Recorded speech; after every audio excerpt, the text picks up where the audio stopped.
Imagine if some people never die. Not gods, not myths, but ancient souls who still walk among us. Across India, whispered legends cling to temple walls, echo from cave mouths, and tremble through old forests. They speak of 7 Karanjivivu, the deathless ones. Karanjivi, a Sanskrit word, Karana meaning long, Jivi meaning living. Mortals, once ordinary, touched by divine will and granted life beyond life. The scriptures name them in different ways: the Mahabharata, the Ramayana, the Puranas. And though their faces differ, their fate is the same. They were never meant to die. First, Ashwatthama, the wounded warrior.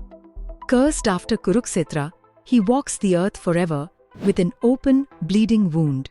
Locals tell stories: an 8-foot stranger by the river, Sanskrit on his lips, a smearing of fresh blood on a temple floor at Amavasya.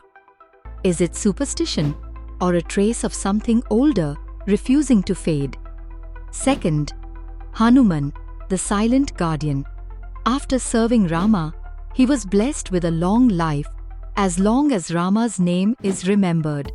Soldiers, villagers, and sages across generations have sworn they glimpsed a towering monkey-faced protector leaping cliff to cliff, catching falling children, guiding the lost in wartime darkness. Third, Rabhisana, the redeemed Rakshasa, brother of Ravana. Choosing dharma over blood, he was crowned in Lanka and given an immortal role, protector of a land. Pilgrims whisper of a tall, golden-robed guardian seen at dawn on remote islands, his voice blessing crops in Sanskrit when no one else is awake. Fourth, Karpacharya, the immortal teacher. The ancient martial preceptor survived the Great War and was blessed with endless life to preserve knowledge.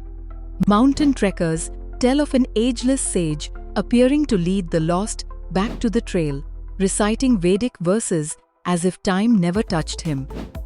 Fifth, Parashurama, the axe-bearing avatara of Vishnu, a warrior sage who destroyed corrupt kings and retreated into penance. In the forested hills, villagers speak of a glowing-eyed warrior striding through storms, still practicing, still waiting for the world to need him again.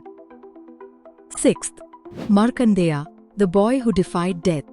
Destined to die at 16, he clung to a Shiva linga and was granted immortality when Yama was defeated.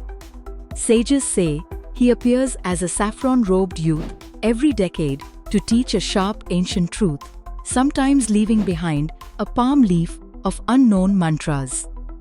Seventh, Mahabali, the noble king of Kerala, exiled to the netherworld by Vamana, yet permitted to return once a year. During Onam, he walks among his people. No footprints, no shadow, only sandalwood, and the gentle words, "I have returned." Are these merely tales, folklore embroidered by time, or signs that Hinduism is more than stories, that it encodes cycles of dharma, guardianship, and living memory? Perhaps these Karanjivivu are anchors, living reminders of vows, failures, and mercy. Perhaps they have become something else: watchers, guardians, stubborn fragments of a cosmic order that refuses to end. So next time you pass a temple at dusk or wander a lonely mountain trail, listen closely. The air might thin, a whisper might sound like an old name, and if something ancient meets your eye, ask yourself, what if the past never truly left? What if it waits, patient and alive, just out of sight? Have you ever heard a local story like this?